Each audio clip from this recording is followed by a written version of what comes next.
जहां भी देखिए कुछ न कुछ बन ही रहा है, लेकिन कंक्रीट बनाने में इस्तेमाल होने वाले बालू और बजरी जैसे कच्चे माल की कमी होती जा रही है। तो हम ऐसे स्रोतों को कैसे बचा सकते हैं और कैसे हम जमीन पर कंक्रीट बिछाने से बचें, क्योंकि फिर वो बारिश का पानी नहीं सोख पाती। जर्मनी में हर साल 28 करोड़ टन कंक्रीट का कचरा पैदा होता है,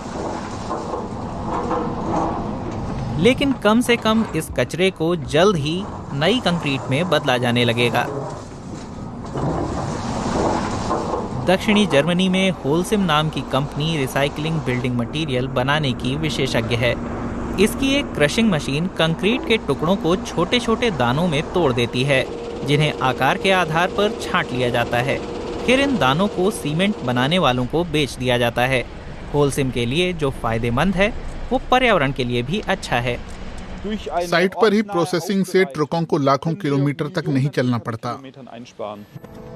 कंक्रीट बनाने में इस्तेमाल होने वाली रेत आमतौर पर बड़ी खदानों से निकाली जाती है, फिर उसे सैकड़ों किलोमीटर दूर ले जाया जाता है। ऐसा ही बजरी के साथ भी होता है, लेकिन बालू और बजरी की कमी हो रही है। इस कंस्ट्रक्शन रिसाइकलिंग प्लांट में छतों की पुरानी लाल टाइलों को कंक्रीट बनाने के लिए इस्तेमाल किया जा रहा है। रिसाइकिल की हुई बालू को पुरानी कंस्ट्रक्शन खदानों से लिया जाता है, इसे साफ किया जाता है और आकार के आधार पर छांटने से पहले छान लिया जाता है। यहाँ जो कुछ है वो पहले कोई पुल, कोई फ्लोर स्लैब या कोई घर हुआ करता था। ये सारा सामान कचरे के ढेरों में जा सकता था और हम इसे ऊंची गुणवत्ता वाला बिल्डिंग मटेरियल बनाने में इस्तेमाल कर सकते हैं, जिससे नया निर्माण हो सकता है। रिसाइकिल किया हुआ उत्पाद फिर ग्राहकों को भेज दिया जाता है, जैसे कि पास के कंक्रीट निर्माता को। ये कंपनी अपने ज्यादातर दूसरे प्रतिद्वंद्वियों से अलग है, क्योंकि दुनिया भर में सिर्फ 2% बिल्डिंग मटेरियल ही रिसाइकिल होता है। लेकिन ये कंपनी रिसाइकिल किए गए मटेरियल का इस्तेमाल करती है, जो इसके कुल उत्पादन का 30% है। और रिसाइकिल किया गया कंक्रीट सस्ता भी पड़ता है। मटेरियल को प्लांट में मिक्स किया जाता है और फिर ग्राहकों को दे दिया जाता है, और फाइनल प्रोडक्ट ऐसा दिखेगा।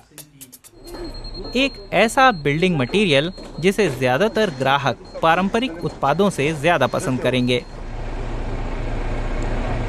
ये बहुत लोकप्रिय हो रहा है, क्योंकि लोग समझते हैं कि हमें संसाधनों को बचाने की जरूरत है और इसलिए अब इसकी मांग पहले से ज्यादा है।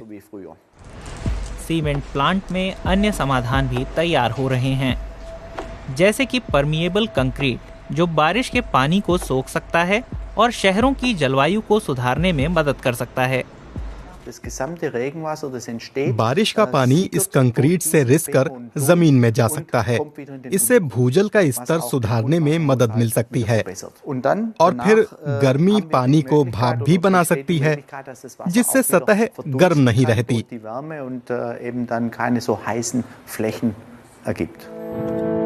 ये कंक्रीट के जंगलों से मुक्ति दिलाने में मदद कर सकता है, जिनमें पूरी तरह सतह बंद हो जाती है। दक्षिणी जर्मनी की इस कंपनी में रिसाइकिल किया हुआ मटेरियल भी लाया जाता है। इसका इस्तेमाल ये कंक्रीट के ब्लॉक बनाने में करती है। कच्चा माल, जिसमें रिसाइकिल की हुई बालू भी शामिल है और रिसाइकिल किए हुए पत्थरों के दाने भी। वे लैब में लगातार नए नए रंगों, आकारों और रिसाइकिल किए हुए पदार्थों के साथ प्रयोग करते हुए नए स्टोन फॉर्मूला टेस्ट कर रहे हैं और उनमें रिसाइकिल हुई सामग्री की मात्रा बढ़ा रहे हैं, जो 30 से 40% है। कोशिश है कि ये रिसाइकिल जैसा दिखे भी। हम प्राथमिक तौर पर अपसाइकिलिंग के बारे में बात कर रहे हैं। हम एक बहुत अच्छी क्वालिटी का डिजाइन बनाना चाहते हैं। टाइल का ये पूरा पैटर्न पूरी तरह नया सरफेस बनाता है। इसे ऐसा दिखना चाहिए। नए जमाने का रिसाइकिल्ड फुटपाथ, जिस पर बहुत सारी घास उग रही है और जिससे छनकर जमीन में पानी जा सकता है। बहुत से ग्राहक अब इसे ही चाहते हैं। ये कंक्रीट उद्योग में उभरता नया बाजार है।